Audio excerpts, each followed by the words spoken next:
Welcome back to the news, everybody. I've got a ton of fantastic stories for you today. I mean, we're actually getting 2 remastered games that I'm legitimately really excited about.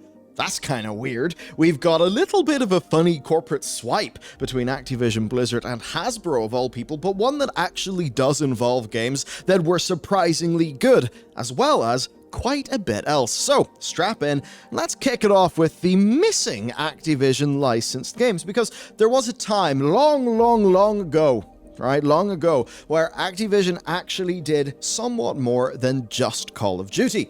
They were involved in licensed games. Now, many of these were trash, many of them actually weren't, and one of the groups they did licensed games with were, of course, Hasbro. And with those Transformers games, you actually had some hits, like, was it War for Cybertron was actually a surprisingly good game for the era. You had Transformers Devastation, which was a kind of Transformers character action game from Platinum. This was back in the era where Platinum Games, who of course you'll know from like Nier Automata, they actually did loads of licensed games. They're a really weird bunch, but anyway, here's what happened, right? Over time, a bunch of licenses expired, and the games that were enabled by those licenses, unfortunately, were delisted. It's one of the sad things that happens whenever a licensed game is actually good.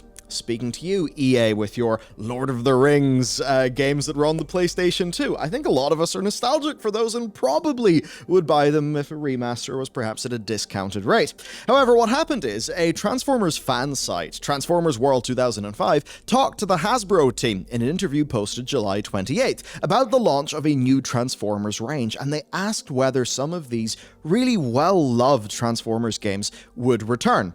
And their response was really concerning and bizarre, because apparently, well, this is what they said. Sadly, apparently Activision's not sure what hard drives they're on in their building. When a company eats a company that eats a company, things get lost, and that's very frustrating. Hope is now that the deal is moving forward with Microsoft and Xbox that they'll eventually go through all their archives and every hard drive to find it all, because it's an easy Game Pass ad. Now, to me, that immediately sounds like someone being put in the spot and kind of spitballing based on the best of what they know. I very much doubt that, I don't know, like one of those was at the Seagate Green Archive HDDs that run at like 3 revolutions per second that are cheap per terabyte, as if they just have a big, I don't know, a big box full of hard drives with games. I don't think that is how data actually works in the corporate context. And what was weird here is that it didn't seem like an example of, sorry, license is gone, game is dead. It was allegedly an example of, sorry, we couldn't be bothered to find what old hard drive your game is on, therefore you can't have it and the players can't have it. This was very bizarre. The Hasbro reps actually just thought that Activision had literally lost the hard drives, the physical hard drives. One of the only other times I've heard of this is games from like the 80s and 90s, where legitimately, yeah, people don't really know where that shit is sometimes. Anyhow, Steven Totilo of Axios went to Activision to clear up this situation. And just a few days after the drama started, Hasbro clarified things by saying, yes, these were made in error. They apologize to Activision. They've been great partners, and we look forward to future opportunities to work together, which for me does think, that would be a tidy little Game Pass game, as the Hasbro rep, evidently in an off-the-cuff interview, mentioned, because those Transformers War for, you know, and then insert game title here, those were actually fairly good games. I remember being young, seeing a Total Biscuit video on War for Cybertron, and I think being quite shocked that he liked it and that it wasn't licensed trash. And of course, because we can't go a day without having a little bit of a laugh at how hard notable Activision corporate executive Lulu likes to go on Twitter, she said, "These headlines are wrong. We have the code. It's not lost and never was." To which Christopher Dring, who is a games journalist for GameIndustry.biz, said, "The headlines wouldn't have been wrong if your original public response had have been, quote, 'We have nothing to add.'" That's a single quote, so I suppose that's paraphrasing. But yes, they supposedly just said no comment back. Yeah, funny little situation. Game of telephone, things get lost on the internet. Though it does suggest that at some point Hasbro perhaps struggled to get access to those game files. Maybe they wanted the models to help create toys or something. Little bit bizarre, but hey, Here's to hoping that we get perhaps some of these games on Game Pass or just out there again, because that work deserves to be out there and played by people. Next then, we do have an example of stopgap game development, something of course that Bethesda specialize in given just how long they've managed to get Skyrim to last, now that we are indeed coming up on 13 years since that game's release. What is exciting to me though is my personal favorite entry in the Elder Scrolls series, Oblivion, is reportedly actually going to be remastered. Of course, this is in the broader context of Elder Scrolls 6 being very, very far away indeed, right? And we have a similar story going on actually with Red Dead Redemption. It's one of those games people have been absolutely crying out for Red Dead Redemption to be ported to the modern consoles. I mean, you think about how good Red Dead 1 is, you look at what Red Dead 2 looks like, and you think, wow, if you managed to Capcom remaster that, even though it would cost all the money in the universe, it would be very impressive and a lot of people would actually pick it up. Now, Take-Two tried to do that with the Grand Theft Auto Digital Edition. Didn't exactly work that well, but seemingly people are scouring their libraries and trying to work out how they can have stopgap releases, because one of the things that's undoubtedly happened is game development timelines are very long. Back in the day, a 4-year development cycle would have been considered to be long, right? That is what we had with Star Wars Jedi Survivor, and yet now people say that Jedi Survivor was actually a relatively fast turnaround for a AAA game. Indeed, in the times of the yearly shooters and everyone having their yearly franchises, people thought it was actually pretty cool that Call of Duty had so many studios that each studio got to spend 2 years in their own full game, a full development cycle. Yet now with the modern day with Call of Duty, they still have that situation of multiple studios working on multiple games, yet 2 years is evidently not enough for them to ship drama-free product. It's an interesting reflection of just the way the game development has gone. Anyhow, to go to this story, per a former Virtuous employee, the studio is currently announced to be working on a Metal Gear Solid Delta remake and also supposedly is working on a remake/remaster of The Elder Scrolls 4 Oblivion. I mean, Skyrim is already on every platform that exists, why not do it for Oblivion? Funny enough though, and I think it is actually one of the fantastic features of the new Xbox consoles, I've decently recently been playing Oblivion. Because did you know that Oblivion actually runs at 60 FPS? It runs fantastically, it looks crisp. Yes, it's an older game, but it feels like a decently modern experience because of that enhanced performance that you get in the new consoles. That's certainly something that I would have loved to have seen with Sony's backwards compatibility. And while it may reduce some of the appetite for that being done to Oblivion, I think the idea, though, of doing that for Oblivion and then cracking it open for mods and all of that stuff, that could be truly exciting. I've actually, unfortunately, forgotten the name of the mod. It's one of the most famous ones for Oblivion. It, I believe, is only in its original language of German, but it's actually widely considered to be one of the greater RPG experiences ever made. So I suppose the idea then that there could be a new version of Oblivion and perhaps some of that new asset work could be perhaps ported to that incredible body of mods, or that we could just have the, I think, very, very enticing world of Oblivion with like more modern mod tools and stuff like that. I think that is extremely exciting. Now, of course, with Oblivion, while it does run great in the new Xbox consoles, perhaps there will be considerations for PC. I mean, even think about the technical differences between Skyrim and Skyrim Special Edition. Skyrim Special Edition, of course, does support, I believe, a lot more hardware, like it will utilize your hardware better. That has a lot of positive knock-on effects for mods. Perhaps we could say the same thing, or see the same thing for Oblivion. I think that's something I'd be quite excited in. I would certainly pick that up. Also, Oblivion is a game that had particularly strong DLC. Shivering Isles was honestly terrific. I don't think that any of the Skyrim DLCs came close to Shivering Isles. So again, getting that would be pretty sweet. One also then wonders, would there be any changes to how that game works? Certainly the likes of the level scaling in Oblivion were a little bit controversial at the time and are maybe not looked upon that positively now in the modern day, when, of course, back then scaling was some cool new thing that games could do, but now as players, we do feel a bit bizarre when we get our very powerful glass or dwarven armor, and suddenly the rats that we're fighting have just got ridiculously powerful to match us. Anyhow,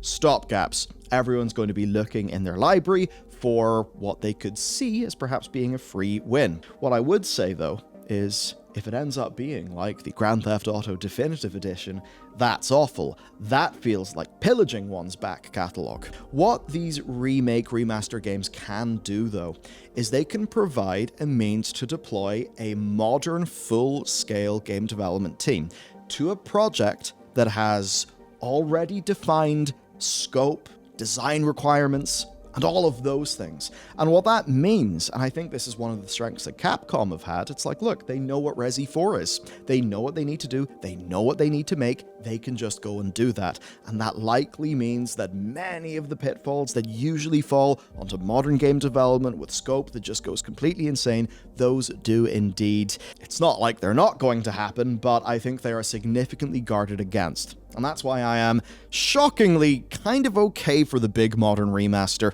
At the end of the day, how many Zoomers now appreciate Resident Evil 4 when, in the past, they never would have went near it because it was an old boomer game? Now then, speaking of things that boomers do, emulation! Emulation's very cool, and it actually has a strong community on the new Xbox consoles, and this is something that Microsoft definitely is trying to, not fully scorched earth, but at least singed earth. They're trying to get rid of it. So, the Series X was a fairly incredible emulator box. Now, obviously, since not everybody was doing legal emulation, they may indeed have been pirating some games, Microsoft started to clamp down on this back in May. They made it so that retail Xboxes wouldn't be able to run these emulators, and they basically closed the store to them and ultimately banned them. But the people who are enjoying these kind of tools are absolutely not the kind to give up easily, and they have found some interesting technical loopholes that would allow them to continue to play. And in particular, what these crafty people were doing is they were distributing the method for allowing this tool via Discord, with the cost of entry being $2 per month for access via Patreon. Except, as Video Games Chronicle picked up on and reported, that was until quite recently, because this is what was seen on their Discord. Retail mode is dead. Effective immediately, we are halting any and all retail mode emulation permanently. This channel will be deleted within the week, and the announcement will be moved to their announcement place for preservation. A significant number of users have been receiving 15-day suspensions as a warning shot from Xbox. We strongly recommend removing any and all emulator apps from your console in retail mode immediately. Brackets, developer mode is unaffected. And developer mode is what actually makes this, for me, an interesting story. Because one of the pretty damn interesting things about the way Microsoft has deployed this is you can just put one of their kits into developer mode. Right? The console can be a dev kit. Not like situations with, say, Nintendo, where you can't just, say, link your developer account to your Nintendo Switch and magically your Switch will turn into a development Switch. Doesn't work like that. You have to get a dev kit from Nintendo, which, by the way, will be relevant later in today's video.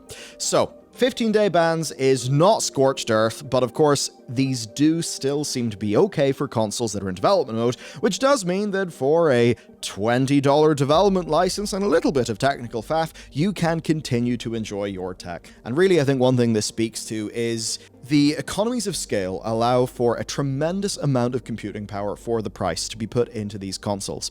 Even at the time, the PlayStation 3 had a lot of power and a lot of technical capability. A lot of people were actually buying PS3s only as Blu-ray players because of how expensive the Blu-ray players were. And one of the neat things about the PS3 is people could put Linux on it. And then they could start doing wacky stuff. The idea then of letting your Xbox break free, that you can have this powerful piece of hardware sitting there, then maybe you can have your Ghoulie Kit King Kong Pro 2 Ultimate Games Controller hooked up to your Xbox, and you can run that on your TV, and you can have your Nintendo emulators there, and whatever you may do in your own private time behind closed doors. You can see how, in a way, what these modern consoles provided is like the Omni God box of all the gaming you could want, assuming emulators are something that you could launch as conveniently as you may launch Netflix. So as much as I can't condone that sort of thing, and this is an abuse of a development license, I do think it is an interesting example of user need, and I wonder how many of these emulated users would actually pay money if such a service was accessible to them. Okay, Square Enix has finally remembered that Xbox exists. Funny, I remember buying Final Fantasy XIII on my Xbox 360. That was quite a time. But yes, over at FF14 FanFest, Phil Spencer emerged. And yeah, Final Fantasy XIV will finally be coming to the Xbox platforms with full crossplay. Now, in 2019, Yoshida had explained that this was because of policies on Microsoft's end, and they were these specific ones. Number one, they would not allow different platforms to chat with each other inside the game, and the number two, they would not allow players to form communities across platforms. This obviously is a problem for an MMORPG, and Xbox have changed. However, I do want to point out, this is a sort of change that's, well, it's interesting to me for a few reasons. Do Sony have an incentive to enable these things? No, they don't. They're in the incumbent position, so ideally what they would do is build a moat around their commanding market lead. Whereas if Microsoft have more restrictions, but also are in an undominant, a weak market position, then what the hell are they building a moat around? That's just hurting their ability to get people through the door. So that's the kind of thinking that perhaps might have inspired a change in policy like that one. Undoubtedly, though, it is a very good policy change. It'll be good for players. This is something that will be happening with 4K support, faster loading times, duty system support for solo players, with an open beta launching with patch 6.5 of Endwalker that will allow people to, of course, carry all their content over to the full release of Dawntrail. Pretty damn cool.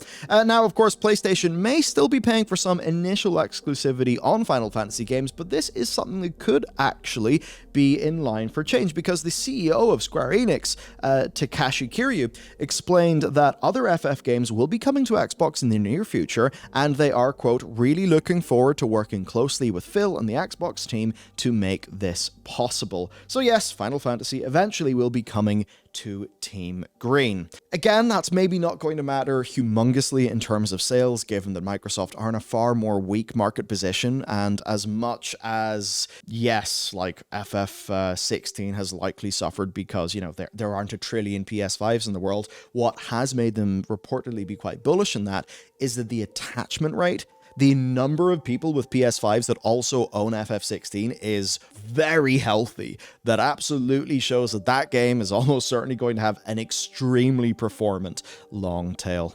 An interesting situation overall then, and I suppose I wonder, are they going to be more open to the likes of like a Game Pass Ultimate deal if these games, you know, if they're on Xbox and they're also on Windows PC? Interesting stuff to consider. And finally, I think, good news here. Certainly this is news that many game developers will be jumping for joy at, that at some point we may have the Switch 2. Because the Switch 2 rumors are actually getting quite close and quite credible.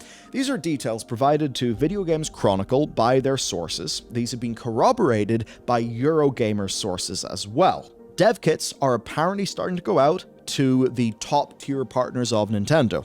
They are apparently aiming for the second half of 2024. They are stockpiling to make sure there is no supply shortage, as we saw with the Series X and PS5. These will be a hybrid handheld console, so yes, can be used in portable mode, can be docked. It could launch with an LCD screen to save costs. That would be unfortunate to me. The way that I had seen some things be read is that there will be larger storage options because modern games are very hungry, and I suppose if this is going to be a more powerful console, it's probably going to have larger games on it, and that perhaps to offset the cost of including larger storage on this, that they would be going for an LCD rather than an OLED. That to me is really unfortunate. I think that the use of color in Nintendo games is really fantastic. I recently actually played Mario Kart 8. Is it Mario Kart 8 Ultimate or Deluxe it's called? Anyway, I played Mario Kart 8 on a big OLED Quantum Dot TV. Let me tell you, the color work that Nintendo does shines when it's on a screen that can truly make good of it. So it would really have been nice to see that. I mean, come on. The PlayStation Vita. The Vita shipped with an OLED. But I suppose from Nintendo's perspective, if they expect to sell 100 million of these consoles, even if the difference in part cost doesn't look that big, 10% is a lot across 100 million units over the lifetime of the console. And as well, if they ship the OLED now, if they ship the LCD now, then they can, of course, do their mid-cycle refresh for the OLED. And again, one of the things that Nintendo typically do is ruthlessly cut down their costs so that they can actually sell their consoles at a profit. I would certainly say that a downside of that is that the Switch is a horribly built piece of shit that I absolutely despise using without either a Pro controller or something like that. Because, I mean, we're at the point where people are buying those aftermarket Ghoulie Kit Hall Effect Joy-Con, joystick replacements so that they can have Joy-Cons that don't fall to pieces and break. Need I even speak of how friggin' pricey Joy-Cons are? Oh, Nintendo. Anyway, one of the things that would be lovely here for game developers, though, is that the Switch is a nightmare. It is legendarily an extreme nightmare to develop for. Truly a nightmare. How they got Witcher 3 on it, I mean, I don't know. If there's an afterlife, I feel like whoever managed to put, like, Witcher 3 on a Switch, I feel like they're going to get, like, I don't know, podium position in life for managing to pull off that technical feat. Same, I suppose, for Doom being fit onto that damn thing. But yes, for a lot of game developers, similar to how sometimes the technical limitations of the Xbox Series S can be a little bit of a drag, it is extremely like that in the Switch, which kind of sucks when Switch is a fairly relevant launch platform for many. Of course, the big question then will be backwards compatibility, right? Are people going to be able to pop in their carts for games like Tears of the Kingdom and be able to play that? Will Nintendo try to double dip? I mean, broadly speaking, with their handheld consoles, think about the Game Boys, think about the DS moving to the 3DS. Generally, the older version, like, there was quite a lot of backwards compatibility. You would certainly hope to see that happen here, with them perhaps using, say, a big new 3D Mario game as a big exciting launch title, and then saying, hey, by the way, Tears of the Kingdom, guess what? Look how good it is, you know? Pop your cart in, download the better textures or whatever, and look at the visual majesty and richness. You'd hope that something like that would happen rather than, asking people to buy Tears of the Kingdom twice. But I mean, people would buy Tears of the Kingdom twice, and they probably know that too. Anyhow, that is it for today's video. One thing I'm not going to ask you to do is buy the Pale Beyond twice. I would rather you bought the Pale Beyond once and then bought the art book. No, seriously, the Pale Beyond, our video game, because we're also a game studio, it is on Steam for 25% off right now, and also in store.bellular.games, we've got really nice things, like the art book, the vinyl, and the collector's edition, so you can check that out if you want to support the things that we do, and also get, like, cool shit in return, which is pretty awesome. And with that said, I'll see you next time.